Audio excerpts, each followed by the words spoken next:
जिंदगी की रेस में अपनी सेहत को ना भूलें, इसीलिए राधा कृष्ण हॉस्पिटल लाए हैं आपकी सेवा में अनुभवी डॉक्टर्स और नवीनतम तकनीकी सेवाएं। 5 operation theatre, ICU, cardiac cath lab, critical care एवं super speciality eye, gynaec, ortho and urology department, पथरी के ऑपरेशन, मुफ्त डायलिसिस, अनेक ऑर्थोपेडिक सर्जरी, न्यूरो सर्जरी और कैंसर सर्जरी, साथ ही महात्मा ज्योतिराव फुले जन आरोग्य योजना और CGHS गवर्नमेंट स्कीम का लाभ लीजिए। राधा कृष्ण हॉस्पिटल, पूर्व वर्धमान नगर, नागपुर।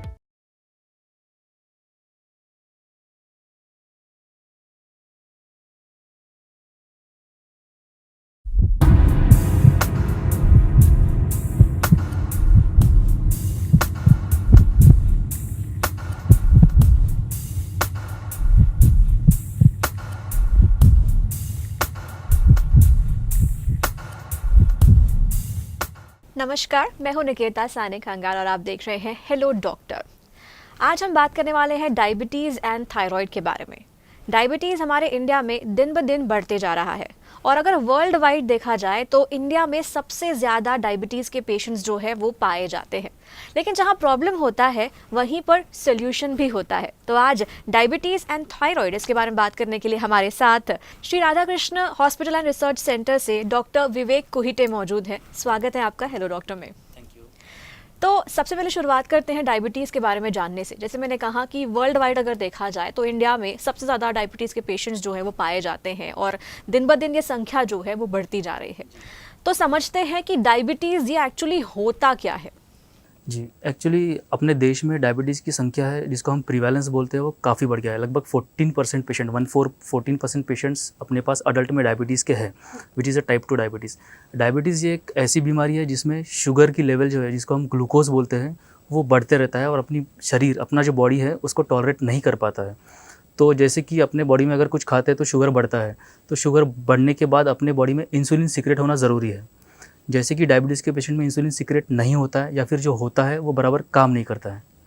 ओके, तो इस वजह से डायबिटीज़ जो है वो होता है। तो क्या ये एक लाइफस्टाइल डिसऑर्डर या फिर इसके कारण और क्या हो सकते हैं? इसके काफ़ी कारण हैं, अभी तक उस पर रिसर्च ही चल रहा है। जो ये एक लाइफस्टाइल डिसऑर्डर भी है, इसके जो मुख्यतः कारण हैं, जैसे कि हम डायबिटीज़ को डिवाइड करते हैं 2 चीज़ों में, एक टाइप 1 डायबिटीज़ और टाइप 2 डायबिटीज़। तो टाइप 2 डायबिटीज़ में जेनेटिक का रोल आता है। जेनेटिक मतलब अपने अगर माता पिता को होगा तो अपने को भी डायबिटीज़ होगा।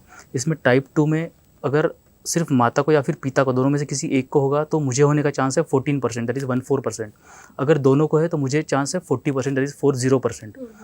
It is also lifestyle disorder, मतलब लाइफस्टाइल के जो चेंजेस है, जैसे कि फिजिकल इनएक्टिविटी है, ओबेसिटी है, ओवरवेट है, इसके वजह से भी डायबिटीज़ होने की संभावना होती है। क्योंकि अगर वेट ज़्यादा बढ़ता है तो शुगर, बॉडी की जो शुगर है वो कम करने के लिए अपने को ज़्यादा इंसुलिन सीक्रेट होना ज़रूरी है, जो कि कम होता है। जैसे ही अपन वेट लॉस करते हैं वैसे इंसुलिन सीक्रेट जितना पहले हो रहा था उतना ही हो रहा है, उसकी वजह से शुगर डाउन होना चालू हो जाता है। तो अगर वेट कम करे तो डायबिटीज़ को प्रिवेंट करा जा सकता है या फिर पोस्टपोन करा जा सकता है। हाँ, तो मतलब लाइफस्टाइल में अगर थोड़े से चेंजेस किए जाए, हेल्दी लाइफस्टाइल अपनाई जाए, अपने वज़न पे कंट्रोल किया जाए तो शायद इसे प्रिवेंट किया जा सकता है। और अगर हम फिलहाल अगर कॉमनली इंडियन हाउस होल्ड्स की बात करें तो अगर एक फैमिली में 5 लोग हैं तो कोई ना कोई उनमें से एक होता ही है, जैसे शुगर की बीमारी होती है, डायबिटीज़ की बीमारी होती है। तो ऐसे में सिम्टम्स क्या होते हैं जिन पर हमें ध्यान देना चाहिए, क्योंकि हमको पता है कि शायद हमारे मदर फादर को ये है तो हमें भी ये हो सकता है। So what are the symptoms of diabetes? Actually जो मुख्यतः सिम्टम्स पाए जाते हैं वो अनकंट्रोल्ड शुगर की वजह से होते हैं, अनकंट्रोल्ड डायबिटीज़ की वजह से होते हैं। अगर डायबिटीज़ कंट्रोल में रहा तो सिम्टम पेशेंट मोस्टली असिम्टोमेटिक होता है। तो मुख्यतः सिम्टम्स ऐसे हैं कि बार बार पेशाब को लगना, जैसे ही खून में शुगर बढ़ती है वैसे ही किडनी शुगर बाहर निकालने का ट्राई करती है, अपनी बॉडी की जो डिफेंस मैकेनिज्म है वो उसको शुगर बाहर निकालने का ट्राई करती है। जैसे ही शुगर बाहर निकलती है उसके साथ पानी भी बाहर निकलता है, तो पानी बाहर निकलने की वजह से बार बार पेशाब को लगता है। क्योंकि शुगर बार बार बढ़ते रहता है तो बार बार पेशाब को लगता है। दूसरी बात, पेशाब बार बार होने की वजह से, पानी बार बार निकलने की वजह से बार बार प्यास लगती है। और शुगर जैसे ही पेशाब होती है तो शुगर डाउन हो जाती है, उसकी वजह से बार बार भूख लगती है। उसके अलावा जो दिखाई देने वाली चीज़ें हैं वो थोड़ी ब्लर दिखती है कभी कभी, क्योंकि शुगर अगर बढ़ते रहता है तो डायबिटिक रेटिनोपैथी करके कॉम्प्लिकेशंस होती है, वो भी प्रेजेंटेशन है शुगर की बीमारी का। उसके बाद हाथों पैरों में झुनझुनी आना, जैसे कि शुगर नसों में डिपॉजिट हो जाता है, उसके वजह से जो नर्व्स में डिपॉजिट हुआ वाला जो शुगर होता है उसकी वजह से हाथों पैरों में झुनझुनी आती है। ये मुख्यतः तो यही सिम्टम्स मिलते हैं। उसके बाद चक्कर, उसके अलावा चक्कर आना, अनएक्सप्लेन्ड वेट लॉस जैसे कि वज़न कम होना जिसका कुछ भी कारण ना होना, अनएक्सप्लेन्ड फटीग जैसे कि थकान रहना, दिन भर थकान रहना, ये भी मुख्यतः कारण पाए जाते हैं। तो बहुत सारी चीज़ें जिन पर हमें ध्यान देना चाहिए। अगर फैमिली में हिस्ट्री है डायबिटीज़ की तो कुछ चीज़ों पे अगर ध्यान दिया जाए तो अर्ली डिटेक्शन जो है वो हो सकता है। और अभी आपने कहा था कि टाइप 1 एंड टाइप 2 डायबिटीज़ होता है और टाइप 2 मोस्टली जेनेटिक रिलेटेड होता है। तो इसे अगर और एक्सप्लेन किया जाए टाइप 1 और टाइप 2 तो क्या होता है? जैसे कि मैंने बोला कि डायबिटीज़ के बहुत सारे प्रकार है, उसमें टाइप 1 और टाइप 2 मुख्यतः टाइप 1 और टाइप 2 है। इसके अलावा भी बहुत सारे प्रकार है, वो भी अपन डिस्कस करेंगे। तो टाइप 1 में जैसे कि बच्चों में डायबिटीज़ होता है जिनको इंसुलिन लगता है। अपन ने बहुत सारे छोटे बच्चे देखे होंगे जिनको इंसुलिन की रिक्वायरमेंट होती है, उसको अपन टाइप 1 डायबिटीज़ बोलते हैं। उसका जो कारण है वो ऑटोइम्यून बोला है। जैसे जो भी रिसर्च पेपर्स आए हैं, जो भी बुक्स में लिखा गया है, उसमें ऑटोइम्यून बोला है। ऑटोइम्यून मतलब अपने शरीर के कुछ चीज़ें ऐसी होती है कि जो अपने शरीर के अगेंस्ट ही काम करती है। जैसे कि इंसुलिन सीक्रेट होता है बीटा सेल्स ऑफ पेनक्रियास से। अपने पेट में लीवर के बाजू में एक पेनक्रियास करके एक अंग होता है, वहाँ उसमें बीटा सेल्स होते हैं, उसमें से इंसुलिन सीक्रेट होता है। तो उसके अगेंस्ट कुछ चीज़ें काम करती है अपने शरीर में, उसकी वजह से टाइप 1 डायबिटीज़ होता है। और सेकेंडली जेनेटिक रोल भी है, लेकिन टाइप 2 से काफ़ी कम रोल है टाइप 1 में। और अगर टाइप 2 की बात करें तो अपने जैसे डिस्कस किया कि जेनेटिक है और ये मोस्ट ऑफ द अडल्ट्स में होता है, जैसे कि 35 के बाद होता है। जो ओबेस रहते हैं, ओवरवेट रहते हैं, जिनको फिजिकल इनएक्टिविटी रहती है, जिनको जेनेटिक फैक्टर्स रहते हैं, उन लोगों में पाया जाता है। उसके अलावा टाइप 3C होता है। टाइप 3C भी कॉमन है क्योंकि हमारे देश में अल्कोहल का प्रमाण बहुत ज़्यादा है। ये अल्कोहलिक पेशेंट्स में होता है जिनमें एक्यूट पेनक्रियाटाइटिस होने के बाद वो उनका जो अल्कोहल इंटेक है वो कंटिन्यू रहता है। उसकी वजह से क्रॉनिक पेनक्रियाटाइटिस होता है। उसके वजह से जो इंसुलिन से बीटा सेल सिक्रेट करते हैं इंसुलिन, वो काफ़ी उनकी संख्या 70% से कम हो जाती है और उसको वजह से डायबिटीज़ हो जाता है। उसको अपन बोलते हैं टाइप 3C, उसको ब्रिटल डायबिटीज़ भी बोलते हैं। इसके अलावा और 2-3 टाइप्स है, वो है LADA दैट इज़ लाडा, उसका फुल फॉर्म है latent autoimmune diabetes in adults. जैसे कि हमने बोला कि टाइप 1 डायबिटीज़ में इंसुलिन लगता है, वैसा ही टाइप 2 डायबिटीज़ में अगर इंसुलिन लगने लगे तो उसको हम लाडा बोलते हैं। उसके अलावा MODY है। MODY इज़ मोडी। मोडी के अलग अलग टाइप्स होते हैं। इट इज़ ऑटोसोमल डोमिनेंट, मतलब स्ट्रॉन्ग जेनेटिक इन्फ्लुएंस होता है जिसमें जो अपने दादा होते हैं, अपने पिताजी होते हैं, अपन होते हैं और अपने बच्चे होते हैं, सारों को डायबिटीज़ होता है। इसको बोलते हैं अपन MODY, MODY, maturity onset diabetes in adults. So इतने सारे प्रकार डायबिटीज़ के होते हैं। अच्छा, अक्सर हमने लोगों को ये बात करते हुए सुना है कि नहीं मुझे डायबिटीज़ नहीं, मुझे तो शुगर है, नहीं मुझे तो बॉर्डरलाइन डायबिटीज़ है, मुझे एक्चुअल डायबिटीज़ नहीं है। तो कब कहा जाता है कि एक पेशेंट को डायबिटीज़ डिटेक्ट हुआ है? क्या इसमें भी स्टेजेस होते हैं या फिर डायबिटीज़ होता है? एक तो WHO ने जिस प्रकार से जो कैटेगराइजेशन किया है, जैसे कि normal sugar, borderline diabetes and diabetes, अपन उसको डिस्कस करेंगे। सबसे पहले तो फास्टिंग शुगर, जैसे कि अपन बोलते हैं कि निहाल पेट या फिर खाली पेट डायबिटीज़। तो फास्टिंग का क्राइटेरिया ऐसा है कि अगर फास्टिंग मतलब 6 to 8 आवर फास्टिंग चाहिए उसके लिए। अगर अपन 6 to 8 आवर फास्टिंग का शुगर लेवल ले तो 100 से अगर नीचे हो तो शुगर नहीं है, ऐसा बोलते हैं फास्टिंग में। उसके बाद 100 to 126 अगर हो तो उसको बॉर्डर लाइन बोलते हैं। अगर 126 से ज़्यादा हो या फिर 126 से ज़्यादा हो तो उसको अपन डायबिटीज़ के रेंज में लेते हैं। This is a fasting range. उसके बाद पोस्ट मील रेंज, जैसे कि खाना खाने के 1.5 से 2 घंटे के बाद अपन शुगर गिनते हैं। उसमें जो रेंजेस है वो ऐसे है कि 140 less than 140 is non diabetic, 140 to 199 is a border line, जैसे अपन ने फास्टिंग में देखा था 100 to 126। देन 200 और more than 200 is a diabetic range. ये हो गया हमारे शुगर लेवल का। उसके अलावा अपन HbA1c करके एक कंसेप्ट आता है। HbA1c is like average of 3 month sugar. उसको हम ग्लाइसेटेड हीमोग्लोबिन भी बोलते हैं। तो उसका रेंज ऐसा है कि less than 5.6 is normal, 5.6 to 6.4 is pre diabetic that is border line, and more than 6.5 और 6.5 इज़ डायबिटिक। ओके, तो क्या इसमें एज फैक्टर भी मैटर करता है? मतलब क्या ये जो स्केल अभी आपने जो हमें एक्सप्लेन किया, ये स्केल 60+ के लिए अलग होता है या टीन एज के लिए अलग, या फिर ये नॉर्मल सबके लिए ही ये स्केल है? सबके लिए, इसमें एज कुछ भी मैटर नहीं करता है। ओके, सो सभी एज के लोग इस स्केल में या तो डायबिटिक या तो प्री डायबिटिक या फिर नॉन डायबिटिक में बैठते हैं। ओके, और जैसा हमने डिस्कस किया था कि एक लाइफस्टाइल डिसऑर्डर है ये, और इंडिया में सबसे ज़्यादा डायबिटिक पेशेंट्स हैं, तो प्रिकॉशंस के तौर पर कौन सी चीज़ें हैं जिन पर हमें ध्यान देना चाहिए? कि कहते हैं ना, precaution is always better than cure. तो प्रिकॉशन के तौर पे मतलब सबसे पहले तो लाइफस्टाइल डिसऑर्डर जैसे अपन इसको बोलते हैं, वेट रिडक्शन, फिजिकल इनएक्टिविटी हमको कम करना है। वेट कैसे कम होगा? सबसे पहले अपने को काउंट करना पड़ेगा कि कैलोरी इंटेक कितना है अपना, दिन भर का कैलोरी इंटेक, और अपनी फिजिकल एक्टिविटी, उसके हिसाब से अपनी लाइफस्टाइल क्या है, सेडेंटरी लाइफस्टाइल है कि हार्ड वर्किंग लाइफस्टाइल है, उसके हिसाब से अपने को जज करना पड़ेगा कि अपने को कितना कैलोरी इंटेक चाहिए। उसके हिसाब से अपना डाइट एडजस्ट करना पड़ेगा। डाइट में कार्बोहाइड्रेट्स थोड़े कम, हाई कैलोरी डाइट थोड़ा कम, प्रोटीन थोड़े ज़्यादा, और फैट एकदम कम। ऐसा कैटेगराइजेशन करना पड़ेगा। और खाने पीने की जो चीज़ें हैं, जैसे कि फ्रूट्स जो है उसमें बनाना और चीकू है वो एकदम ही बंद करना पड़ेगा। फ्रूट के जूसेस कम करने पड़ेंगे। राइस जो पॉलिश्ड राइस होता है वो बंद करना पड़ेगा। नॉन पॉलिश्ड जो रॉ राइस होता है वो खाना पड़ेगा। ओट, बार्ली अपन बिल्कुल खा सकते हैं। और जो मीठी चीज़ है, जैसे कि हाई कैलोरी डाइट में अपन बोलते हैं कि गुलाब जामुन, रसगुल्ला या फिर आइसक्रीम, चॉकलेट, ये तो पूरा ही बंद करना पड़ेगा। ओके, और कई बार फ्रूट्स के मामले में मैंगो खाने के लिए भी मना किया जाता है, चीकू खाने के लिए भी मना किया जाता है, तो ये भी फैक्टर्स असर करते हैं? बिल्कुल। एक्चुअली शुगर, नेचुरल शुगर भी ग्लूकोज बढ़ाती है अपनी बॉडी में। अगर शुगर काफ़ी अनकंट्रोल हो तो ये खाने के लिए भी हम मना करते हैं। तो इन सब चीज़ों को अगर कंट्रोल किया जाए खाने पीने पे, तो डायबिटीज़ पे भी हम कहीं ना कहीं थोड़ा सा कंट्रोल ला सकते हैं। और अगर हम लोग कॉम्प्लिकेशंस की बात करें, तो डायबिटिक पेशेंट्स में बहुत सारे कॉम्प्लिकेशंस भी हमें दिखाई देते हैं। हमें कॉमन तौर पे ये पता होता है कि अगर चोट लगती है तो जल्दी हील नहीं होती, ये एक ही चीज़ हमें पता होती है। लेकिन इसके अलावा और कौन से मेजर कॉम्प्लिकेशंस हैं जो डायबिटिक पेशेंट्स में आप देखते हैं? डायबिटीज़ काफ़ी चीज़ें इन्वॉल्व कर लेता है। सबसे पहले तो हम बोलते हैं कि डायबिटिक रेटिनोपैथी, जैसे मैंने पहले डिस्कस किया, डायबिटिक रेटिनोपैथी में जो भी अपना जो आँख के पीछे जो पर्दा होता है जिसको अपन रेटिना बोलते हैं, उसको जो सप्लाई करने वाली जो नसें होती है जो खून सप्लाई करती है, उसमें ब्लॉक आ जाते हैं। उसमें ब्लॉक आने की वजह से क्या होता है कि वो जो रेटिना जिसको सप्लाई कर रहा है, वो रेटिना का वो पार्ट ख़राब हो जाता है, उसकी वजह से दिखाई देना कम होता है। एक इसके भी अलग अलग टाइप्स होते हैं, उसमें प्रोलिफरेटिव, नॉन प्रोलिफरेटिव होते हैं। जिसमें नॉन प्रोलिफरेटिव में बस नसें ब्लॉक हो जाती है, और प्रोलिफरेटिव डायबिटिक रेटिनोपैथी में जो नसें ब्लॉक होती है उसके आजू बाजू में अलग अलग नसें बनना चालू हो जाती है। जब वो नसें फूटती है तो वो आँखों के पीछे खून जमा हो जाता है। जब खून गाढ़ा हो जाता है तब रेटिनल डिटैचमेंट होता है। रेटिनल डिटैचमेंट मतलब रेटिना ऐसे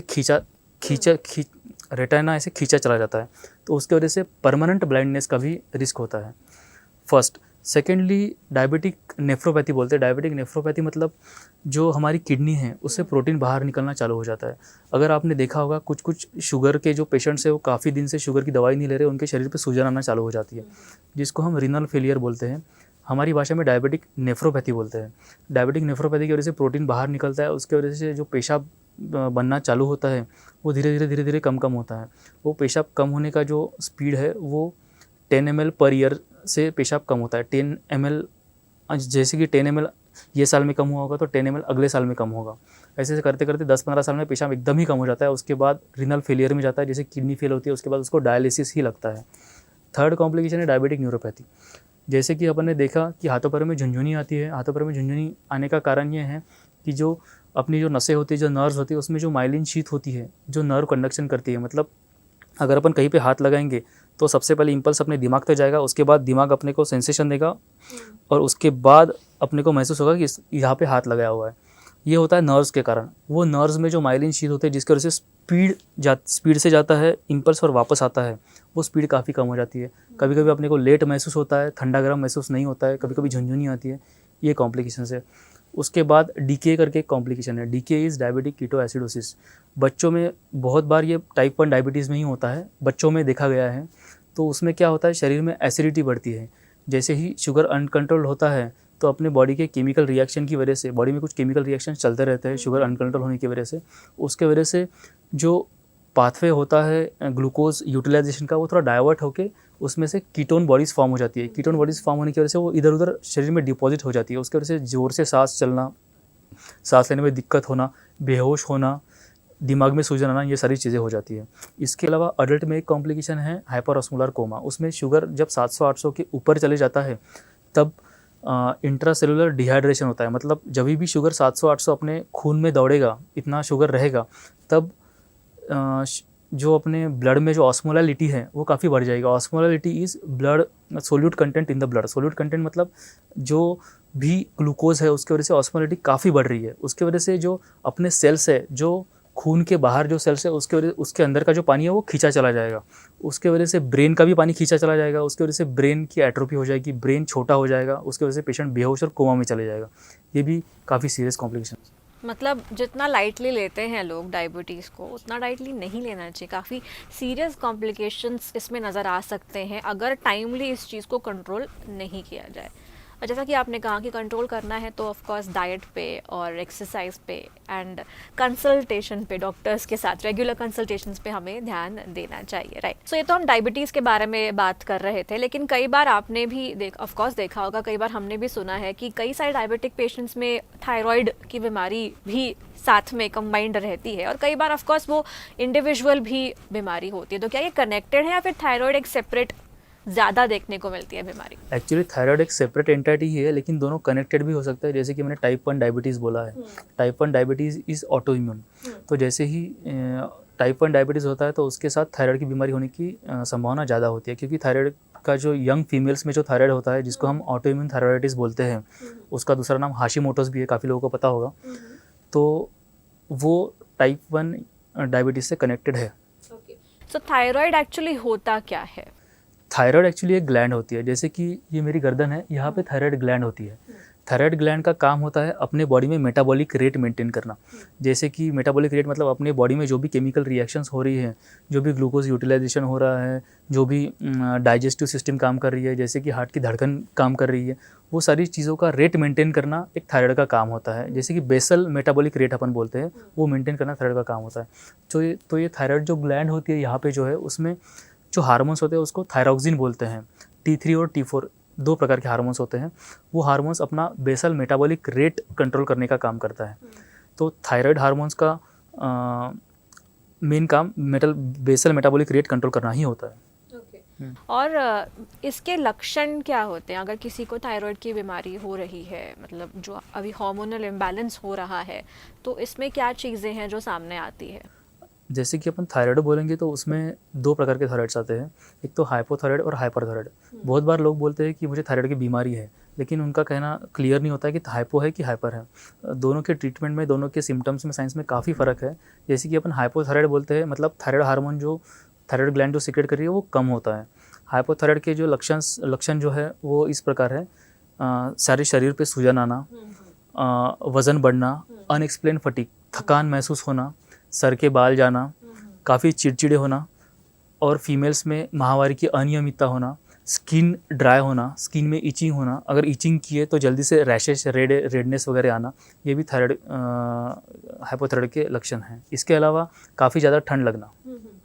और यही तो टाइप भी है थायराइड के जो अभी आपने बोले, ये हाइपोथायराइड के लक्षण हैं। इसके अलावा हाइपरथायराइड के लक्षण कुछ अलग है। हाइपरथायराइड मतलब कि शरीर में जो थायराइड ग्लैंड है वो ज़्यादा हार्मोन सीक्रेट कर रही है, थायरॉक्सिन हार्मोन ज़्यादा सीक्रेट कर रही है। उसकी वजह से जो बेसल मेटाबॉलिक रेट है, जैसे अपन ने अभी बात किया थोड़ी देर पहले, वो काफ़ी बढ़ जाता है। तो शरीर की सारी एंजाइमेटिक एक्टिविटी, शरीर के सारे बायोकेमिकल रिएक्शंस काफ़ी बढ़ जाते हैं और फास्ट होने लगते हैं। उसके वजह से हाथों पैरों में थरथराहट आना, दिल की धड़कन बढ़ना, सर के बाल जाना, आँखों के अंदर सूजन होना, जिसको हम प्रोप्टोसिस बोलते हैं। जो हमारी आँख होती है वो आँखों के आजू बाजू में, आँखों के अंदर सूजन आती है। उसके वजह से ऐसा लगता है कि ये जो आँख है ये बाहर निकल रही है, जिसको थायराइड ऑफ्थेल्मोपैथी बोलते हैं।